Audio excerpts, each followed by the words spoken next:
Assalamu alaikum. I welcome you all in today's class on growth and development. Before starting the class, I would like to share with you a case scenario which will help us in understanding the importance of growth and development. So we see a boy named Rahim who is 5 years old, seems to be smaller in size as compared to his friends who are of the same age, and the parents are worried and want to know if his growth is normal. Coming to the definition of growth and development, now growth means increase in the physical size of the body, which includes height, weight, and other physical parameters, whereas development means increase in the skills and functions of the body. Now, this growth and development we see includes not only the physical aspects but also the intellectual, emotional, and the social aspects. Now, this growth and development is important or crucial for health and for life. And this normal growth and development will take place only when the nutrition provided to the child is optimal. What are the determinants of growth and development? Now, first and foremost is the genetic inheritance. Now, physical features like height and weight, and emotional, social, and intellectual components, which ultimately lead to the personality development of an individual, all depend upon the genetic makeup of an individual. So, we see that genes have an important role to play in the overall growth and development of a person. Now comes the nutrition. Now, nutrition is important not only during before the birth of the child, but also after the birth of the child. And any compromise in the level of nutrition will hamper the growth and development of an individual. Now comes the age of the child. Now, growth is fast during certain periods of life, which includes the intrauterine life, then the first year of life, and at puberty.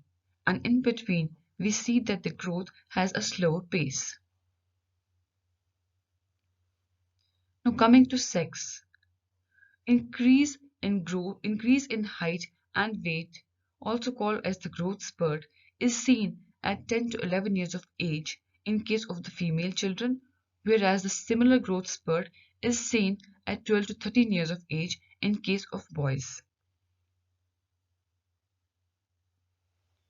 Now, coming to the physical surroundings. A physical environment that surrounds an individual, which includes sunshine, lighting, ventilation, and housing conditions, have an important bearing on the growth and development of an individual. Coming to the psychological factors, love, tender care, and a healthy child-parent relationship is very important for the normal growth and development of an individual. Infections and parasitosis. Infections, both intrauterine, like we have syphilis, we have rubella, and extrauterine, like diarrhea and respiratory infections, can hamper the growth and development of an individual. In addition, parasitic infestations like roundworms, hookworms, they compromise the nutrient that are supplied to an individual through his diet. So, any sort of infection and parasitosis will hamper the growth and development of an individual. And last but not the least are the economic factors, that is the standard of living. Higher the standard of living, better are the physical parameters like height and weight of an individual. What is this normal growth? A child is said to be normal if his or her parameters or characteristics fall within the range of measurements that are taken as normal for the majority of children in that particular age group. We can say that a child is growing normally when we measure these parameters of growth like height, and weight and then compare it with the reference. Now, this comparison can be done in the form of means or in the form of the percentile values. Now is the comparison with the mean. Normal limits are assumed to lie between the two standard deviations above and below the mean. Now, what is the standard deviation? It is a measure of how far an each observed value is from the mean. And in any normal distribution, we see that about 95% of the values lie within two standard deviations of the mean or the median. Now we have an example. Suppose we have a set of observations which tells us about the weight of 30 girls who are in their third year of life. Now if we arrange these values either in increasing order or in decreasing order and plot them, we get a curve which is called as a normal curve. And then we plot the mean or the median as well. Now this is the type of curve which we will get once we plot the values on the graph. Now this curve is called as a normal curve.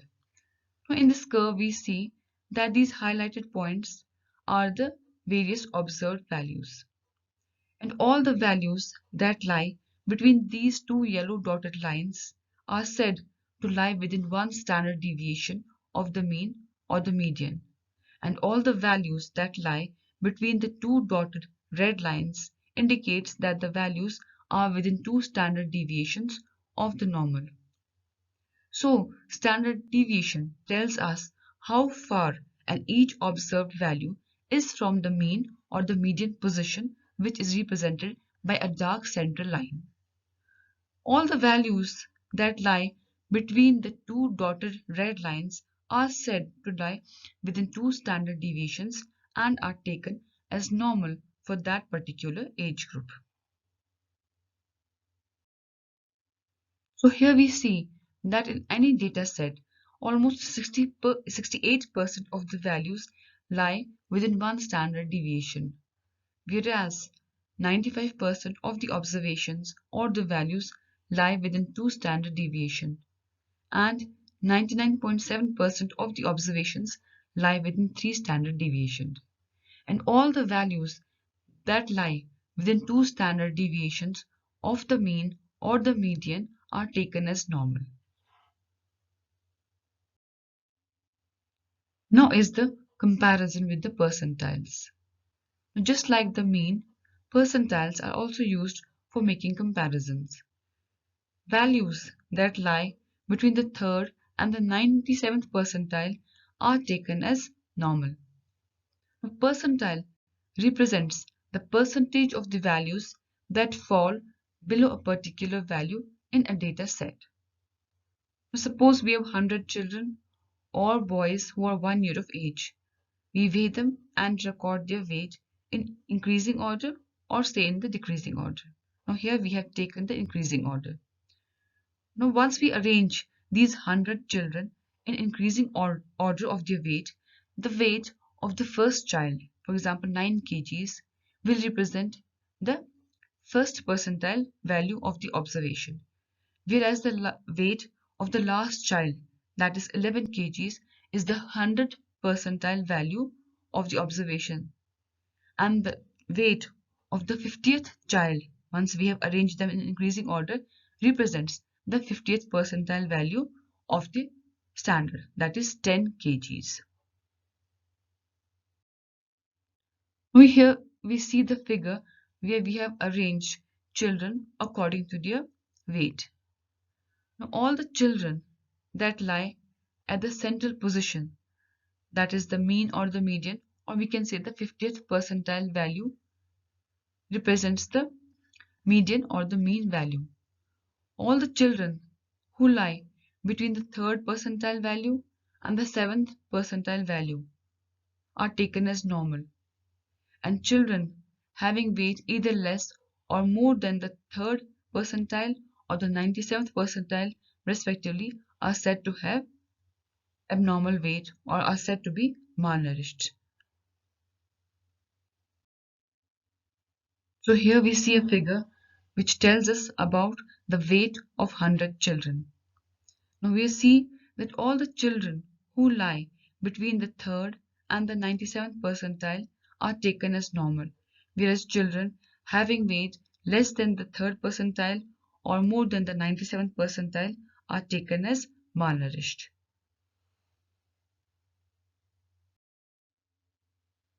Now in this figure, we see that the central dotted line represents the 50th percentile value, and it indicates that almost 50% of the observations are below this value and 50% lie above this 50th percentile value. Now, what are the different methods of assessment of growth and development? Now, parameters used for the assessment of growth and development include physical parameters as well as the behavioral development. Now, the physical parameters include weight, then we have height, we have head circumference, and then the chest circumference. Now, these characteristics or parameters are measured and then they are compared with the reference values. Now, this assessment for growth and development can be either longitudinal or it can be cross-sectional. Now, what does this longitudinal assessment mean? It means that the same child is measured at regular intervals. Whereas in the cross-sectional assessment, the growth of a child is measured with that of his peers. Now, why are these reference or standard values essential? Firstly, they help us in national comparisons, that is, comparison between the states. Secondly, they help us in international comparisons, that is, we try to compare among the countries. And last but not the least, they help us in monitoring, that is, to see the effectiveness of various interventional measures, whether the child is improving or not. Now, what is the difference between these reference and the standard values? Now, reference values are obtained by measuring the values in a reference group or the study group, and they are not applicable to a racially different population, whereas the standard values are used to calibrate the reference values, and these standard values are applicable to any population. Now, some of the reference standards which we use are Harvard or the Boston standards, then we have the WHO reference values and the Indian standards. Now, these Harvard or the Boston standards are based on observations which were made on children in Boston from 1930 to 1956, and they have been compiled longitudinally on a large series of children. They became widely used throughout the world, but these were then replaced by the this is the picture which shows the Harvard or the Boston standards which were used earlier. Now we have the WHO reference values. These values were based on extensive cross-sectional data which was assembled by United Nations National Center for Health Statistics, that is NCHS, and are considered best for the international use. These values are used for children who are up to 5 years of age because it is assumed that the influence of the ethnic or the genetic factors on young children at this age is considered insignificant. These are the curves. This is the curve which is used for girls. So we see that the curves represents the values between the third and the 97th percentile. Now this is the graph which shows the weight for age in case of boys. Now are the Indian standards. A nationwide cross-sectional study was undertaken by the Indian Council of Medical Research during the year 1956 and 65 to establish the reference standards of growth and development for Indian children. Now, as the data is based on the measurements of children who belong to the lower socioeconomic group, these values cannot be considered as the standard values. Now, this is a graph which shows the records which were used by ICMR. Now, why is this surveillance of growth and development important? Now, the main purpose of this growth surveillance is to identify those children who are not growing normally. And it also reflects the effectiveness of other components of childcare, like we have nutrition, we have sanitation, and then control of infections. Now, as we said earlier, now this surveillance can be done on the basis of the physical growth or on the basis of the behavioral development. Now, in case of the physical growth, the parameters included are weight for age, you have height for age, you have weight for height, head and chest circumference. The first parameter is the weight for age. Now, a single weight record gives us no information because the normal variation in weight at a particular age is wide. So what is important is the careful repeated measurement at intervals, which is done ideally monthly from birth to 1 year of age, then every 2 months during the second year, and every 3 months thereafter up to 5 years of age, because this is the age which is at the greatest risk from growth faltering. The weight of the child is then compared with the reference standards of weight of the children who are of the same age so that a trend can be obtained about the growth of the child. Now, this is done best with the help of a growth chart. De Montbillard was the first person who produced the growth chart in the late 18th century. The growth or the road to health card was first designed by David Morley and later modified by WHO. Now, what is this growth chart? It is a visible display of the child's physical growth and development and is designed for the longitudinal follow-up so that the changes over time can be interpreted. In the weight for age chart, the height is not taken into consideration because it is believed that weight is the most sensitive measure of growth. Any deviation from the normal can be easily detected by comparison with the reference curves.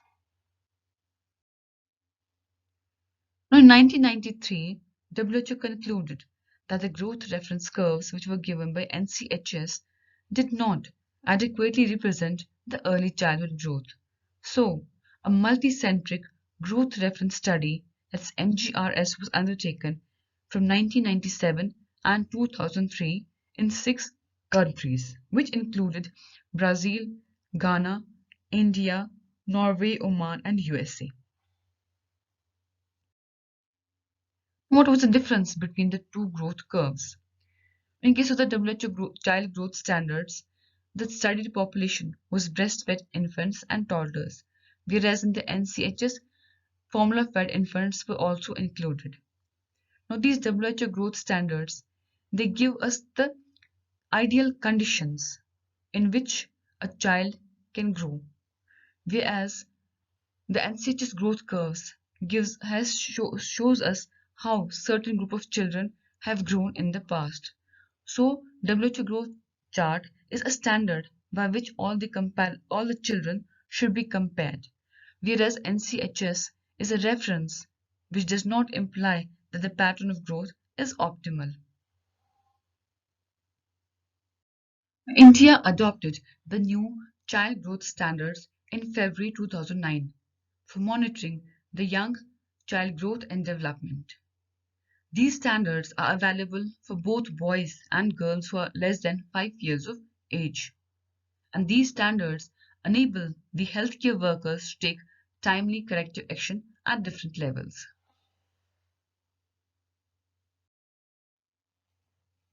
A joint mother and child protection card has been developed, which provides information about the family and identification and registration, about the birth record, pregnancy record, institution identification, care during the pregnancy, and preparation for delivery. It also gives information about registration under GSY. It tells us about immunization, then breastfeeding and introduction of the supplementary feeding, milestones of the baby, birth spacing, and reasons for special care. So the growth chart shows three zones. We have green zone, we have yellow zone, and then we have red zone. Now, if the weight of the child is normal for this particular age, the growth curve of the child will lie in the green zone. And if the weight is below 2 standard deviations, it will lie in the yellow zone. And if it is beyond 3 standard deviations, the growth curve of the child will lie in the red zone. So this is the graph showing the green zone, yellow zone, and the red zone. What is important is the direction of the growth. So flattening or falling of the child's growth curve signals growth failure, which is the earliest sign of protein energy malnutrition. And the objective in the child care is to keep the child in the green zone, that is the normal zone. Now here we see the different possible directions of the growth curve. Now if the line is moving upwards, that means the growth is normal. If it's flat or moving downwards, it indicates that there's protein energy malnutrition. Now what are the uses of this growth chart? Firstly, it is used for growth monitoring. Then it is a diagnostic tool for identifying the high-risk children. It helps in planning and policy making. It educates mother in the care of a child. Now, it's a tool for the action which helps the healthcare workers to take the timely intervention. It evaluates the effectiveness of various corrective measures to improve the child growth and development. And last but not the least, it is a tool of teaching the importance of adequate feeding. Now, in India, the average birth weight ranges from 2.7 to 2.9 kgs. A baby should at least gain 500 grams of weight per month, and healthy babies, on an average, double their birth weight in 5 months, treble it in 1 year, and at the end of 2 years, the weight is 4 times. This is how we classify children according to weight for age.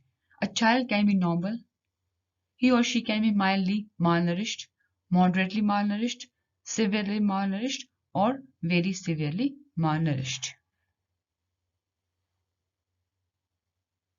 Now comes the height for age. The length of the baby at birth is about 50 centimeters. It increases by about 25 centimeters during the first year and by another 12 centimeters during the second year. During the growth spurt, boys add about 20 centimeters in their height and girls gain about 16 centimeters. Now, height is a stable measurement of growth as compared to the body weight. The weight reflects only the present health status, whereas the height indicates events in the past as well. So, height, we can say, is an indication of chronic malnutrition. Now, this is the classification which is used for classifying children according to height for their age. Now, the height of a child can be normal, it can be mildly impaired, moderately impaired, or severely impaired. Now, weight in relation to height is considered more important than weight alone. For example, a child on 75th percentile of both his weight and height is neither overweight nor underweight, but a child on the 75th percentile of his weight chart and 25th percentile of his height chart is clearly overweight. Now, these weight records are generally kept by all the infant clinics and is an important tool in the prevention of malnutrition. Head and chest circumference. At birth, the head circumference is about 34 centimeters, which is 2 centimeters more than the chest circumference. But by 6 to 9 months of age, the two measurements become almost equal, after which the chest circumference overtakes the head circumference. However, in severely malnourished children, this overtaking may be delayed by 3 to 4 years. Now, coming to the behavioral development, it can be assessed in 4 fields, which includes the motor development, personal social development, adaptive development, and then the language development. Now here we see a chart which shows us the different milestones which are attained at different years of age. So at 6 to 8 weeks, child looks at mother and smiles. At 3 months, the child holds head erect. At 4 to 5 months, child starts listening, begins to reach out for objects, and recognizes mother. Whereas at 6 to 8 months, child sits without support, experiments with noises, transfers objects from hand to hand, and enjoys hide and seek. At 9 to 10 months, child starts crawling, increases the range of sounds, releases objects, and is suspicious of strangers. At 10 to 11 months, child stands with support and says first words, that is ma or pa. At 12 to 14 months, child walks wide-based and tries to build. At 18 to 21 months, child walks with a narrow base and begins to run, starts joining words, and begins to explore. At 24 months, a child runs, says short sentences, and is dry by the day. And any delay in these milestones is an indication that the child's motor development, language development, adaptive development, and social person development is not normal, and accordingly, action has to be taken. So I hope that today's class has helped you in understanding the importance of growth and development, and also to take into consideration any delay in growth and development so that the corrective actions can be taken on time and the child made healthy and responsible citizen. Thank you.